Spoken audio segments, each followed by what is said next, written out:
come on. I want to show you something. What's happening to me?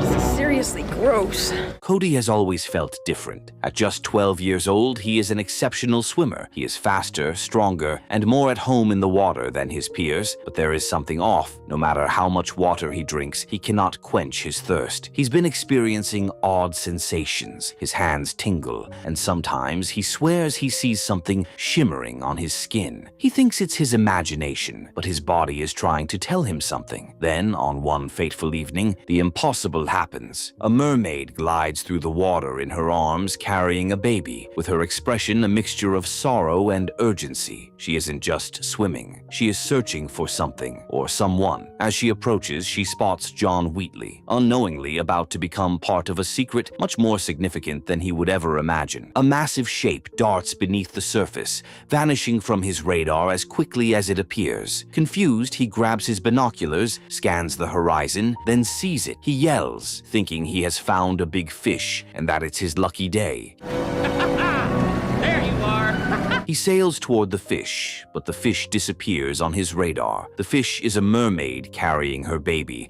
and places it on a basket on his yacht. Unknowingly, the mermaid swims into the ocean and reappears from a distance away from the yacht. The man takes his binoculars and locates the fish, and it's this time he realizes it's a mermaid. As he continues looking at the mermaid, it swims away and they wave at each other. This makes him lose attention, and his yacht suddenly hits a rock as it approaches the shore. Another couple is also enjoying the beautiful sunshine on the yacht. They have just come to stay near the beach to start a new life, free from the constraints of a bourgeois, capitalistic existence, and open a touring boat company. Sharon and her husband hear the cry of a baby on the yacht.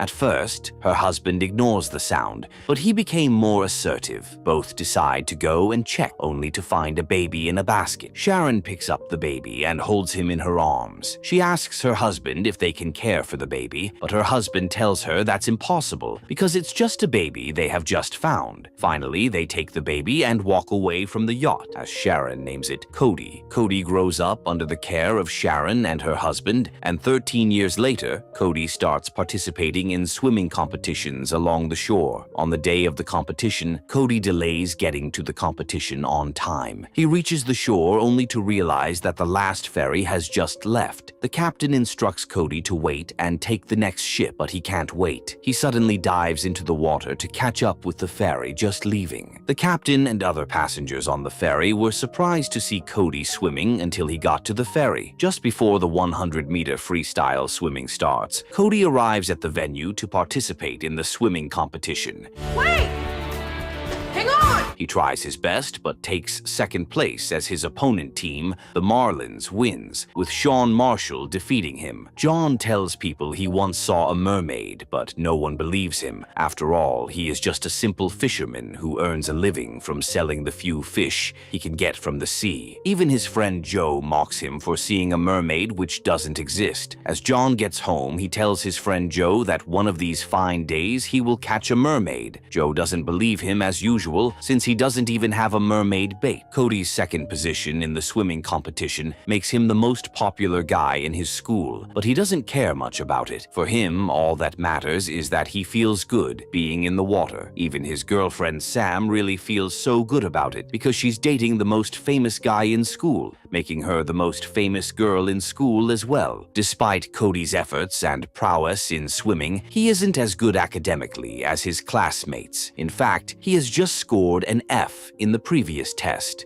I was just saying how much I'm looking forward to marine biology. While in school that day, the teacher decides to split the class into two groups for the upcoming lesson about marine biology. This makes Cody extremely happy, as he loves everything related to sea life. Checking the list, he discovers he would be working with Jess Wheatley as his partner. Jess tells Cody he's more knowledgeable about marine subjects, including seals, walruses, and general sea life, so marine biology is more of a hobby hobby to him. As he talks to Cody, Cody is busy drinking water from a sink. Cody keeps drinking water until Jess finishes talking to him. This is when Cody's life starts taking a different direction. He starts drinking more water than a normal person can drink until Jess becomes surprised. Before breaking home for the weekend, Jess requests to meet Cody the following day to briefly discuss marine biology if he doesn't mind. However, Cody tells Jess the following day will be a big day for him because it will be his Cody's birthday. Looks like your luck's changing, man. The following morning, Cody celebrates his birthday with friends and family. He receives many gifts, but something strange happens. When his parents bring the cake, Cody smells and doesn't eat it. Instead, he dashes into the house to drink water again. He has started developing some unnatural thirst that could only be quenched by water or any other nearby drink. On his 13th birthday, Jess shows up and brings him a gift, including his girlfriend, Sam. While Cody was still in the house drinking water, Sam decides to follow him and hands him the unique gift of her portrait. In the evening, Sharon and her husband decide to go to Cody's bedroom and gift him with a book about 20 Leagues of the Sea. Both have a slight conversation, telling Cody that being a teenager at 13 years old means everything else is going to change in his life and that nothing will remain the same. You guys are hilarious. Cody's parents didn't mean it because it was just an informal conversation. Unfortunately, his parents' words were just about to come true. Cody reads the book before sleeping as his parents left the bedroom. That night, the mermaid who had placed him in the basket appears outside the water on the shore and gazes directly at the house Cody is sleeping, and Cody dreams of swimming underwater in the ocean where he meets the mermaid. The dream is cut short by the alarm clock to wake Cody up. Electric waves emanate from his hand as he touches the clock to turn it off, and the clock dies down. He still wakes up thirsty and heads to the kitchen to take a drink from the refrigerator. After drinking, he puts the packet on the cabinet, but it also sticks to his hands. He squeezes it and forcefully removes it from his hands with much resistance. Cody looks at his hands but doesn't understand what's happening. Sharon, upon seeing that, silently looks at her son and also looks at her hands as well. While she can't see anything wrong with her hands, Cody realizes that something strange is happening to his hands. Am I the only sane one in this house? The next time, Cody hangs out at the beach with Jess. Cody tells Jess he's failing in biology and would like Jess to help him. Jess agrees, but only under one condition: if Cody could teach him to swim without drowning. As their conversation continues, Cody stretches out his hand to greet Jess, signifying their deal with each other. Again, something strange happens. Scales suddenly appear on Cody's palms. As Jess sees this, he freaks out and wonders what's happening to Cody. Jess says he had only seen them on lizards and frogs, which makes Cody even more worried. Out of anxiety and lack of understanding of what was happening, Cody rushes home and locks himself in his room. He looks at himself in the mirror and tries as much as possible to wash the scales off his hands, but nothing changes. Sharon starts getting worried and suspects something is wrong with Cody, but Cody tells his mom that everything is all right. As he walks down the stairs to go and have dinner, Cody takes a brief, deep breath, and scales disappear from his palms. No, I guess not. The next day, he meets Jess in school, who tries to give him a biological explanation for his condition. According to Jess, every human usually has a tail like the toads before birth. For most people, the tail disappears but is retained in a few individuals. Therefore, the only explanation Jess had was that Cody might have developed scales while young, and they may have persisted throughout his life. While Jess's explanation isn't logical, Cody tells him not to talk about it again because he has managed to make scales disappear from his body, as this could jeopardize Cody's reputation in school. Both agreed to meet after school at Jess's place to start working on the marine biology project because Cody's parents were taking the boat away for the next few days for their boat tour business. Here we go again. As Cody arrives at Jess's home, he enters Jess's father's workshop where he sees many objects, including sculptures. Jess warns him not to join his father's workshop, and suddenly John appears. John already knows Cody's parents run a boat tour business along the shore because he's in the salvage business, but also does a bit of fishing. Immediately, John asks Cody whether his parents have ever told him of seeing something strange along the sea, like a creature that defies logic. At first, Cody doesn't really understand what John was asking, but Cody admitted that his father once caught a cuttlefish that looked like Regis. Cody asks John if he really believes mermaids exist, and Mr. John Wheatley tells John that he not only believes in mermaids, but has actually seen a real, live mermaid. The boys go out to embark on their biology project. Since Cody turned 13, his unnatural thirst has increased to the extent that he even asks for water during the lessons. Cody can't do without water, and he even has to drink water from the sink during the lesson breaks. This behavior seems unnatural and becomes shocking to his schoolmates.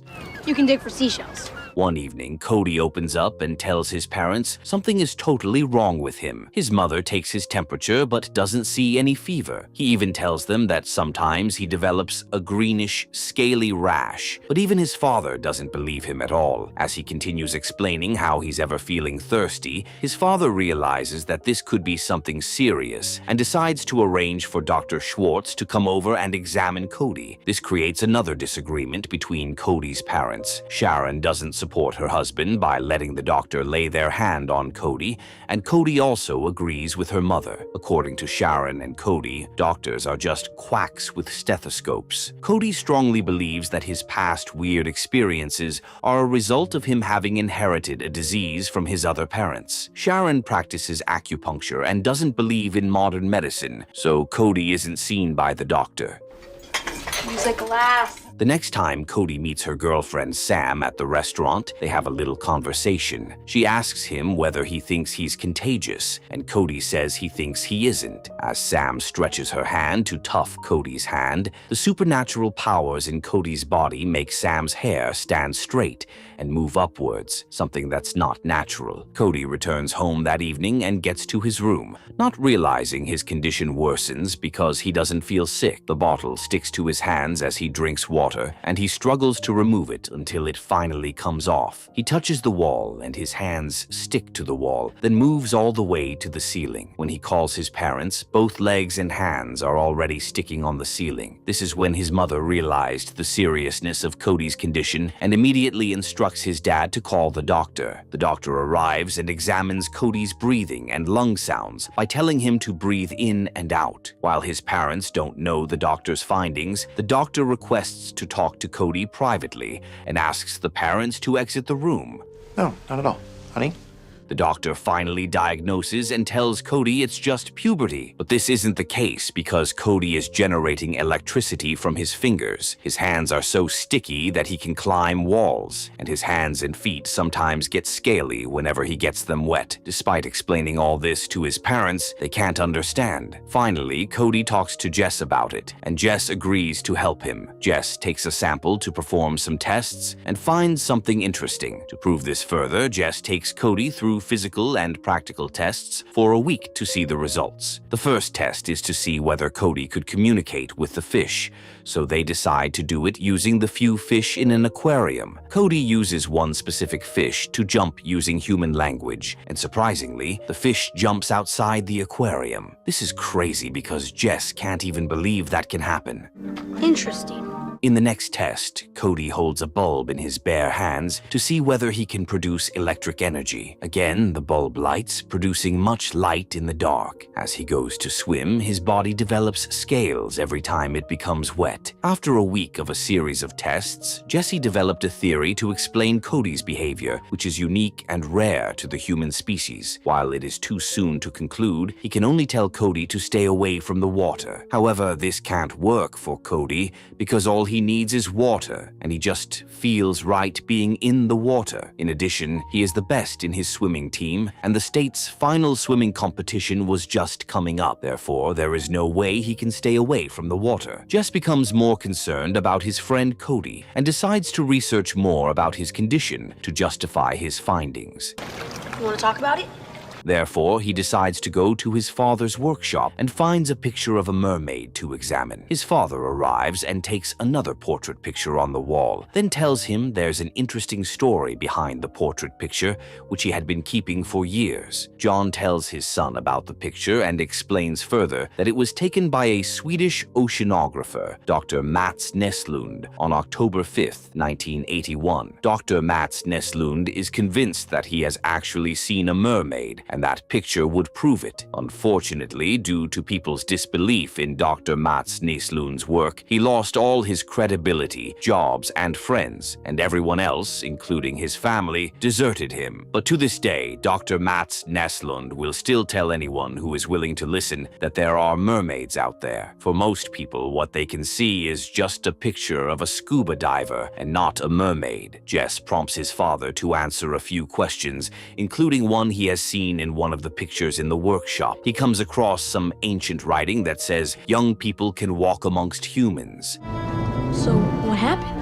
and their biological makeup is such that their aquatic physiology only manifests in the 13th year of life. This is when his father explains that when a mermaid reaches her 13th year of life, the fish half starts taking over the human half. Jess also discovers that his father, John, last saw his mermaid 13 years ago. He requests his father to tell him everything he knows about mermaids and does more tests to compare Cody's scale with the actual fish scales. The results are the same, which proves his theory right and leads to one conclusion. Cody might actually be a mermaid, or perhaps a merman. Cody doesn't accept his friend's findings even after seeing the results for himself in the lab. Jess tells him that he sprouts scales every time he gets wet, and he generates the same electric current generated by eels. Still, Cody doesn't believe he's a merman because people don't just become mermaids. It's totally impossible.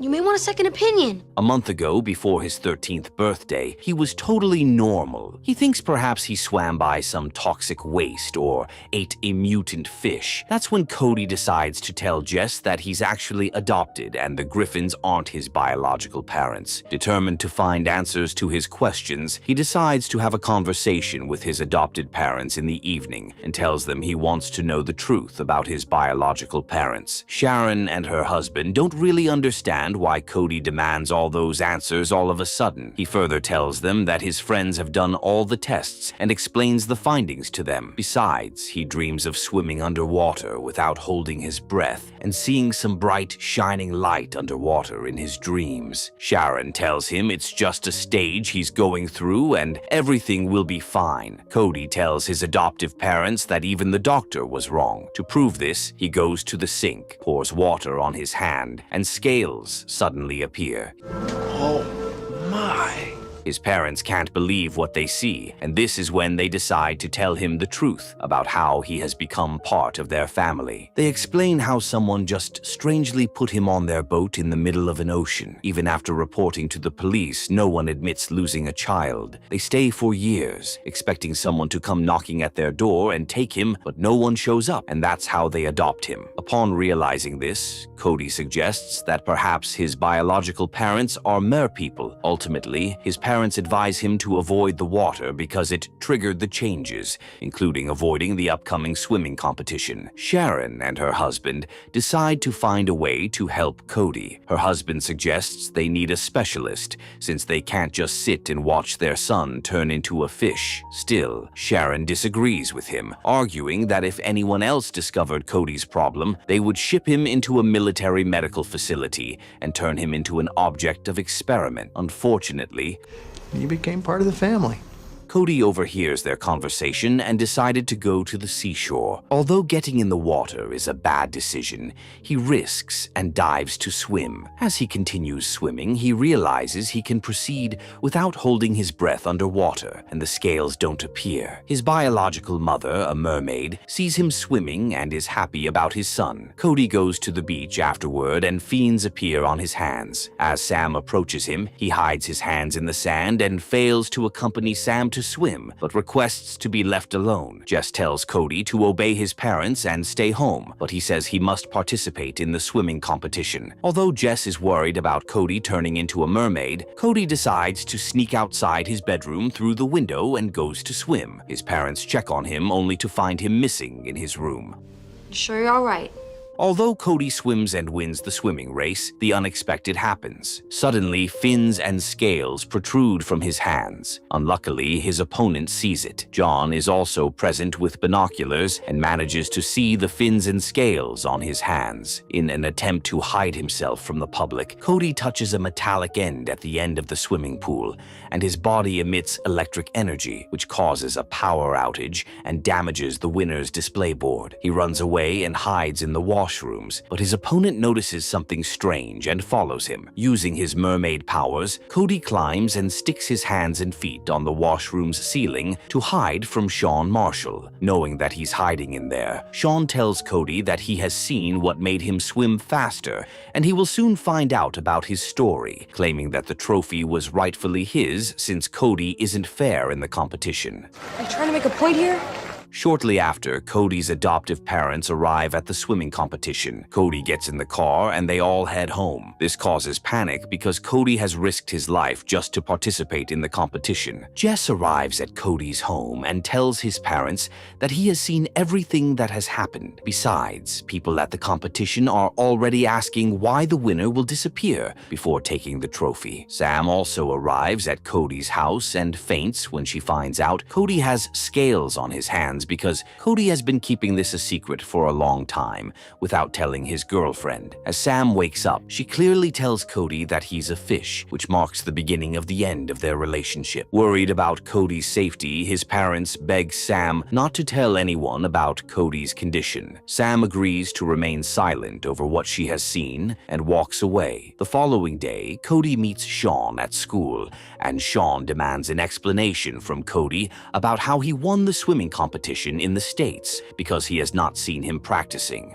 What's your problem, Sean? Definitely, Sean accuses Cody of cheating to win the race, and they both start a fight. Jess tries to stop the fight, but other students keep cheering them on to fight and see who will eventually win. The teacher stops the battle, but Cody's life transforms. The team believes he cheats to win the competition. His girlfriend Sam no longer wants to see him, and he's now Sean's enemy. Cody goes to the sea in the evening to swim and eventually meets his biological mother, a mermaid. As all these events unfold, John is following up to see whether he could prove to people that mermaids exist. Even this evening, he's already on his yacht with binoculars in his hands. He manages to see the female mermaid and Cody and confirms his suspicions about Cody. Cody is a merman. Upon realizing both are being seen, the merman swims fast, dives into the deep sea, and Cody escapes to the seashore. The same night, Cody calls Sam, although Sam doesn't speak to him directly on the telephone. He then tells her to meet him the following day at Cove. He has experienced and seen something he has never seen before, and this time he needs to explain to Sam to see if she can help.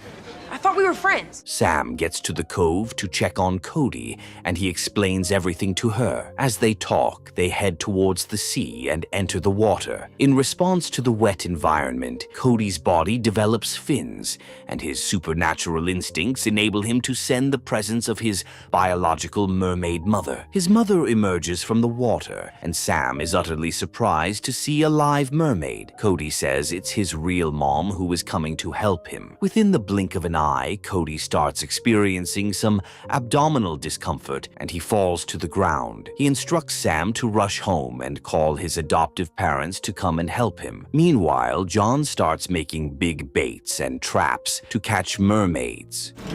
What's that net for? Once Jess realizes his father's plan of catching mermaids, he rushes to Cody's home to caution him to stay out of the sea. Unfortunately, he doesn't find Cody at home because he has already gone to the cove. Cody's mermaid mother uses supernatural powers to control him, and fins with a tail suddenly appear, turning his entire lower body into a merman. She comes to the rescue of her son and dashes him in the water. By the time Jess arrives at the cove, it's already too late, and Cody is already in the water. John, determined to prove to the public that mermaids exist, and is waiting to trap Cody and his mermaid mother. John also moves Cody to his yacht to attract the mermaid. Jess appears, gets to his father's boat, and finds Cody's legs already transformed into fins and developing a tail. His body is changing first, and he can't survive outside the water. To prolong the period of attracting distracting the mermaid and help Cody, John takes a bucket of water and pours it on Cody as his mermaid mother tries to swim to his rescue. John tells Jess to look after Cody and lowers his big trap into the sea to capture the mermaid. This should help. As the mermaid approaches John's yacht to save Cody, Cody yells at his biological mermaid mother, warning her that it is a trap. It is too late for her to escape John's trap, and she gets caught up in the net. Jess realizes his father's plan to capture the mermaid and take it out of the water, but this could endanger the mermaid's life. Therefore, he takes the knife from the yacht, jumps into the water to cut loose the trapped mermaid, and helps it escape. John gets angry when he realizes what Jess has done. As the mermaid escapes, the rope holding the large mermaid trap accidentally becomes loose and moves down with the trap, falling on Jess. John shifts his attention to saving his son Jess because he is sinking from the immense heavyweight trap, pulling him down the sea. He also jumps into the ocean and tries to swim and save Jess. This gives Cody sufficient time to jump into the sea. Using the fins on his legs, Cody swims down the water to save his friend Jess. He pulls him by the hand and brings him to the water surface next to John. I've got him! Immediately, Cody's parents arrive at the dock, accompanied by Sam. John and Cody rush Jess to the dock and attempt to resuscitate him through chest compressions, but he isn't breathing and there's no pulse, seeing that his friend is almost dying. Cody tells everyone to stand back and uses the electric energy emitted by his hands to defibrillate Jess. His first attempt fails, but he finally succeeds during the second attempt and Jess coughs. Jess wakes up and tells his father, John, that everything he says about the mermaids is true. However, John tells him that all that matters is that